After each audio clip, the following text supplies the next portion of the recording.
सर्वसिद्धे ध्रुवममलमणोगमं गतिं पत्ते वोच्छामि समय पाहुण मिणमो सुध केवली भड़िदम। पंच परमेष्टि भगवान की जय। आज गाथा नंबर 56 पढ़ेंगे। पृष्ठ 55 निकालें और देखें। आचार्य इसमें बता रहे हैं कि जीव के क्या क्या स्वभाव नहीं हैं। ये वस्तुएं जीव नहीं हैं। कौन कौन सी नहीं है, आइए देखते हैं। जीव सणथिरागो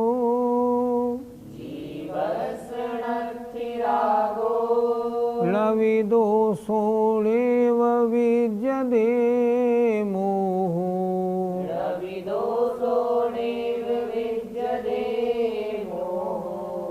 लोपच्चयाणकम्मम् लोकम्मं चाविषेणथि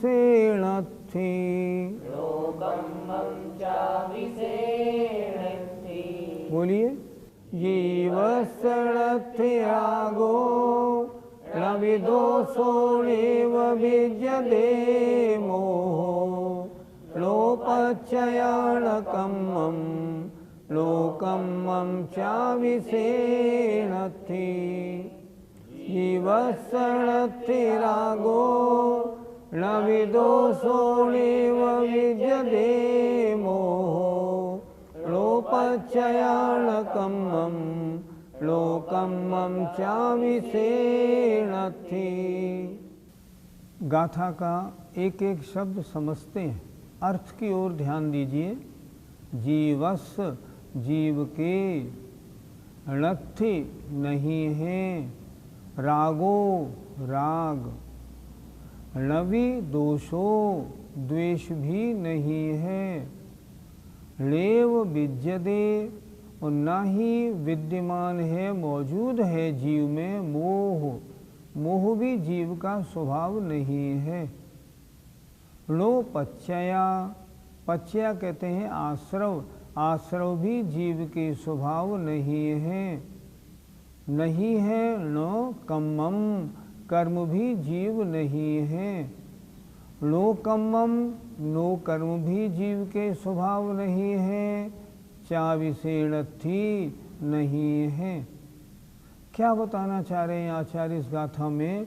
ये सब चीज़ें व्यवहारने से तो आत्मा में हैं, व्यवहारने से जीव के हैं, पर ये निश्चयने से आत्मा के नहीं हैं। अर्थात ये सभी आत्मा के स्वभाव नहीं हैं।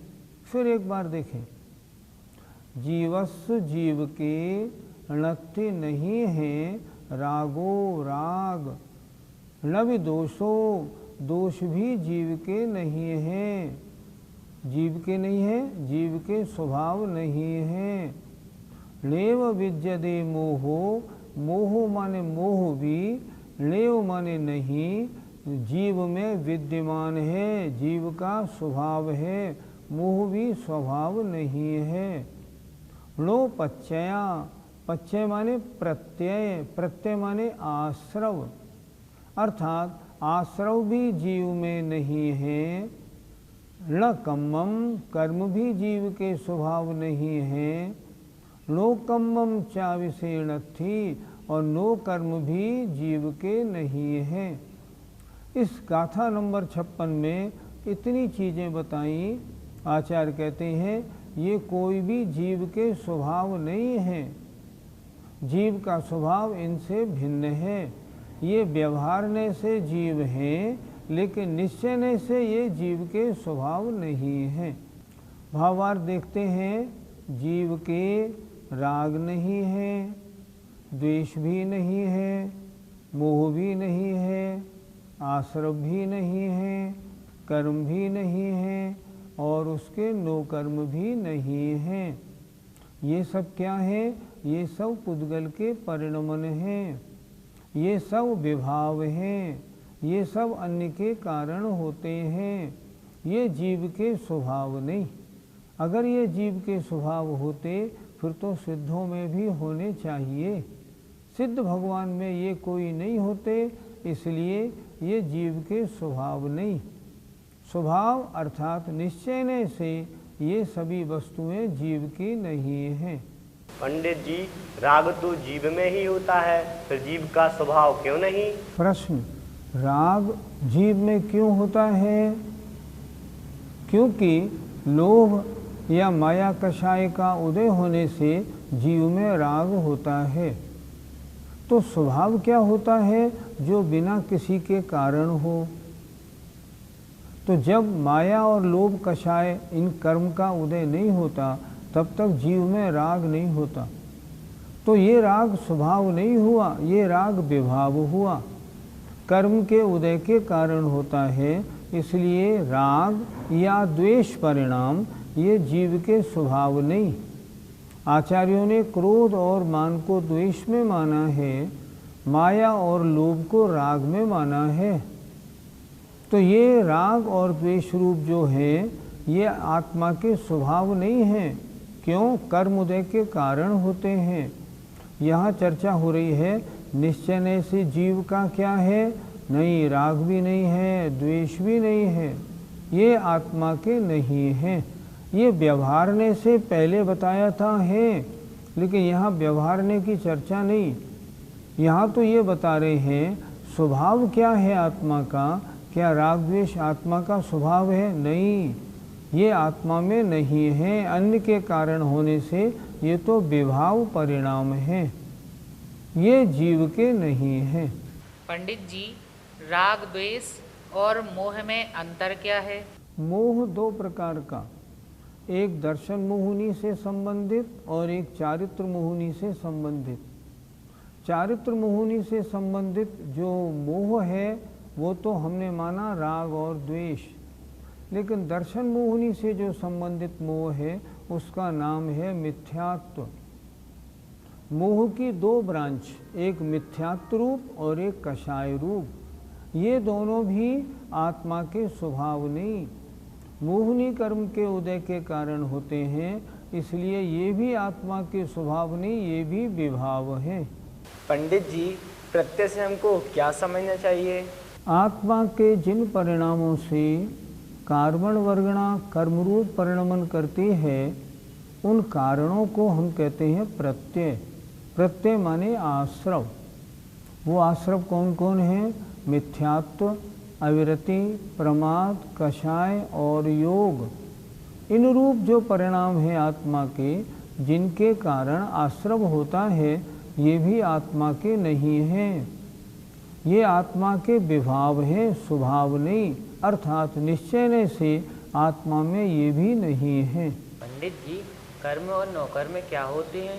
कर्म अर्थात ज्ञानावरणीय, दर्शनावरणीय, वेदनीय, मोहिनी, आयु, नाम, गोत्र और अंतराय, ये जो द्रव्य कर्म या भाव कर्म रूप हैं, ये भी आत्मा के नहीं हैं। इन्हें कर्म शब्द से हमको लेना है। और नो कर्म से शरीर आदि जो है ये भी आत्मा के नहीं हैं। ये किसके हैं? ये पुद्गल के हैं। पुद्गल के क्यों हैं? ये पुद्गल से बने हुए हैं। कर्म क्या है? पुद्गल का कार्बन वर्गणाओं का पिंड ही तो कर्म है। कार्बन वर्गणा ने कर्म रूप परिणमन किया और आत्मा के साथ बंध गया, उसी का नाम तो कर्म है। और जो शरीर है इसका नाम नो कर्म है। ये शरीर भी आत्मा का स्वभाव नहीं। ये क्या है? ये तो पुद्गल के परिणमन है, ये पुद्गल के पिंड है। आत्मा अलग चेतनात्मक और ये शरीर आदि जो है ये अचेतनात्मक हैं। इसलिए ये सभी अर्थात राग, द्वेष, मोह, प्रत्यय, कर्म, नो कर्म आदि ये सब आत्मा के शुद्ध निश्चय से, अर्थात ये आत्मा के स्वभाव नहीं हैं। इनको शुद्ध आत्मा नहीं समझना, आत्मा का स्वभाव नहीं समझना है। आचार्य श्री का पद्यानुवाद देखिए। ये जीव के नरति राग यथार्थ में है, न मोह विभ्रम विभाव पदार्थ में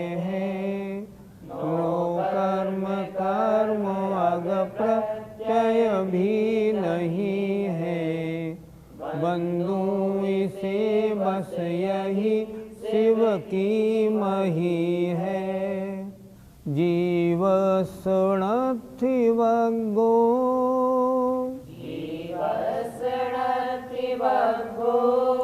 नवगणाणेव फढया केयी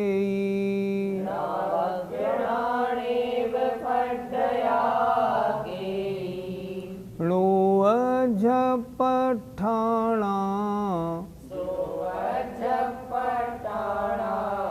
णेवय अणुभाय ठाणाणि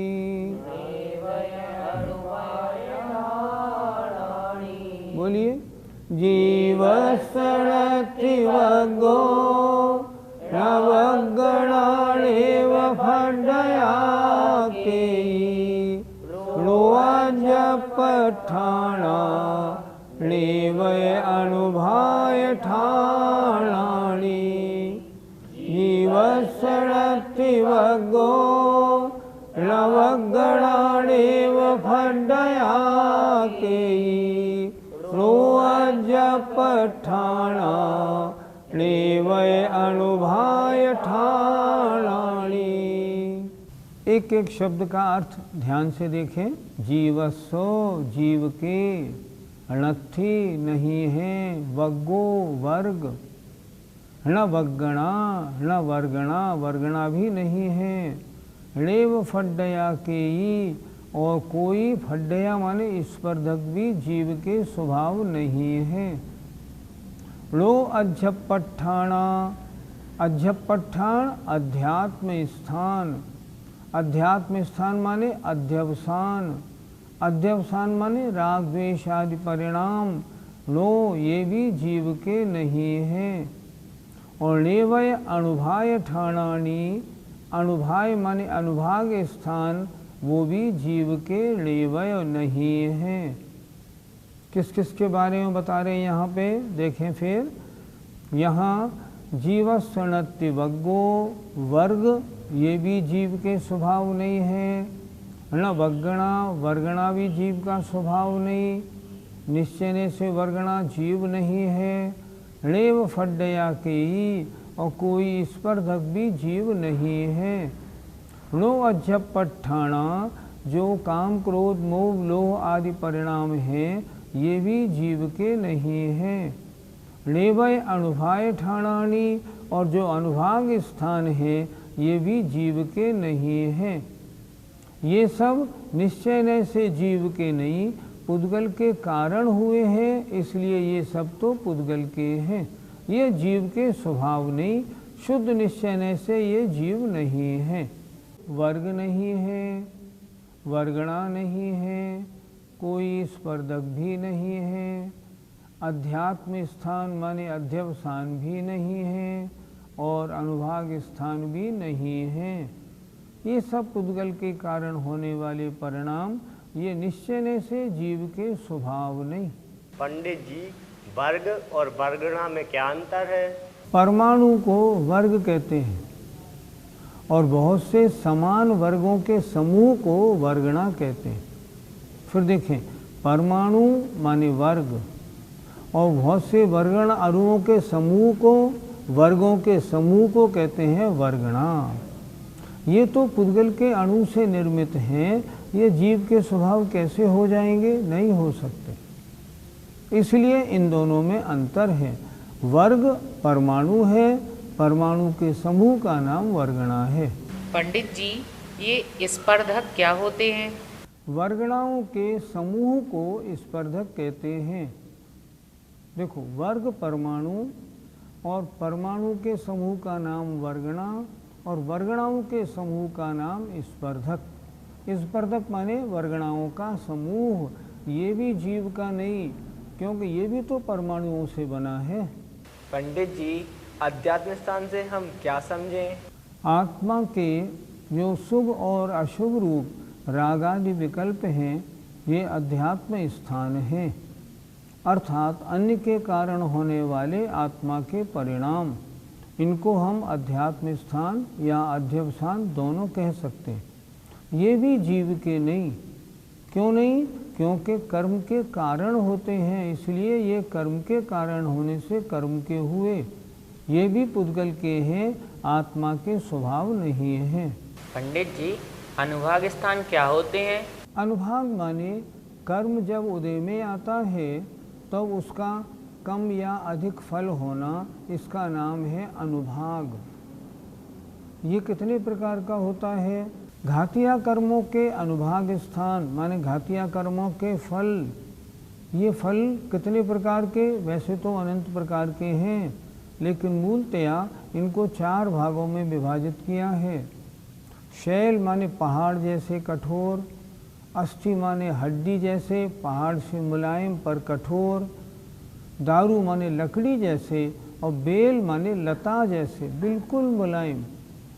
घातिया कर्मों के फल 4 प्रकार के होते हैं, ये अनुभाग स्थान हैं। अब अघातिया कर्मों में जो शुभ कर्म है उनका फल 4 प्रकार का, गुण, खाण, चीनी और अमृत, 4 प्रकार का, उत्तरोत्तर ज़्यादा। अगर अघातिया कर्मों में पुण्य का फल उत्कृष्ट मिला है तो वो कैसा होगा? अमृत जैसा। और सबसे घटिया मिला है तो गुड़ जैसा। अच्छा, अगर अघातिया कर्मों का, अशुभ कर्मों का फल देखें तो नीम, कांजी, विष और हलाहल। अशुभ कर्मों का उत्कृष्ट फल मिला है तो हलाहल जैसा, और सबसे कम फल मिला है तो नीम जैसा। ये क्या है? ये अनुभाग स्थान है। कर्मों के फल से हो, कर्मों का फल कितने प्रकार का हुआ? इतने प्रकार का हुआ। तो ये अनुभाग स्थान क्या है? ये भी तो पुद्गल के हैं, जीव के स्वभाव नहीं। जीव के स्वभाव में कर्मों के फल का कोई काम नहीं। इस तरह ये अनुभाग स्थान भी जीव के स्वभाव नहीं है। आज हमने क्या पढ़ा? आज हमने जो 2 गाथाएं पढ़ी उसमें हमने क्या पढ़ा?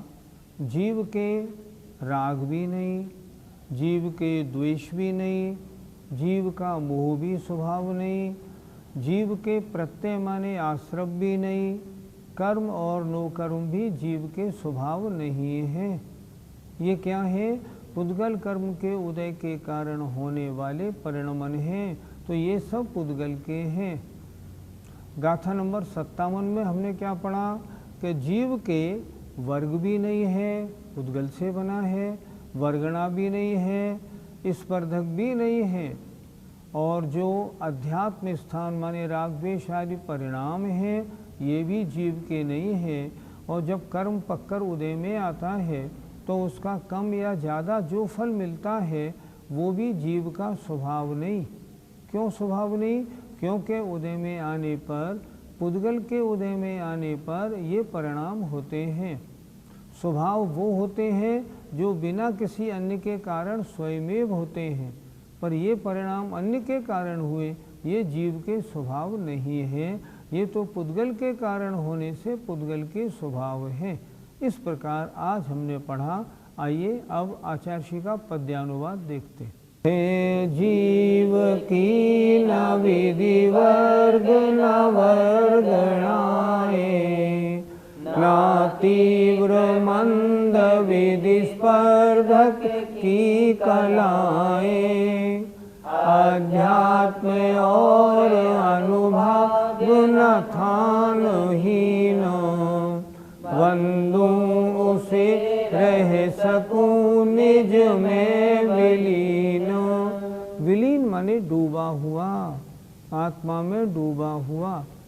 तो मैं उनकी वंदना करता हूँ जो आत्मा का शुद्ध स्वभाव है, ताकि मैं उसमें डूबकर विलीन हो जाऊं। जय जिनेंद्र। इस कार्यक्रम के पुण्यार्जक परिवार है मानक चंद, कमला देवी, राकेश, नीतू, ऋषभ, सौम्या एवं आयुषी मुशरफ, B123, सेठी कॉलोनी, जयपुर, राजस्थान।